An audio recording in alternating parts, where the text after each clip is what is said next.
देश की राजधानी दिल्ली न सिर्फ अब बल्कि आजादी से पहले ही देश की राजनीति का केंद्र थी। 50 के दशक में दिल्ली की राजनीति सादगी और मूल्यों पर टिकी थी।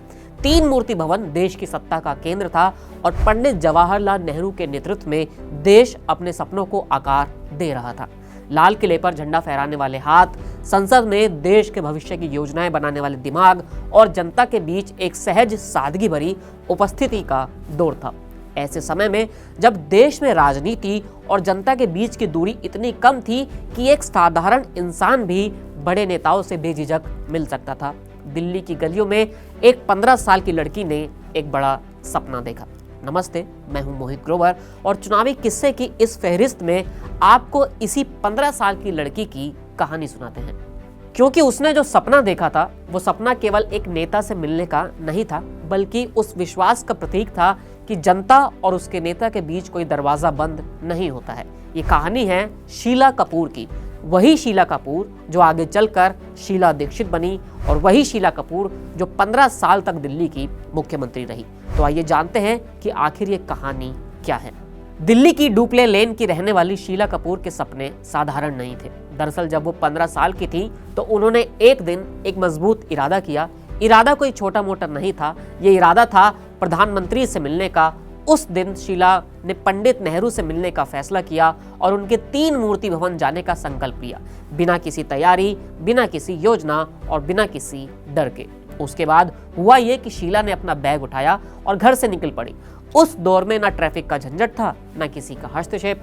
पैदल चलते चलते वो 3 मूर्ति भवन पहुंच गई। गेट पर सिर्फ एक गार्ड खड़ा था।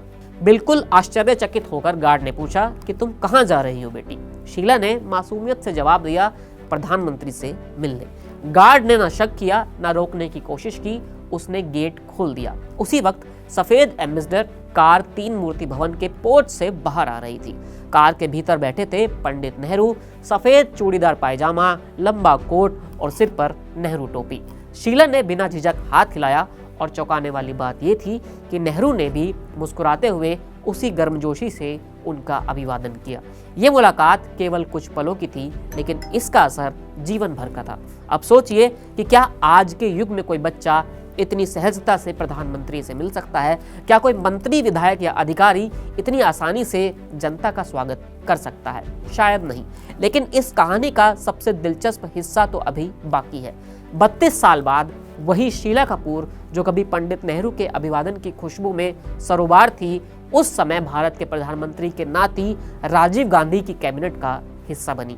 ये कहानी है सादगी के उस दौर की जब राजनीति में मानवीय भावनाएं जिंदा थी। ये कहानी है उस हिम्मत की जो शीला कपूर ने उस दिन दिखाई थी।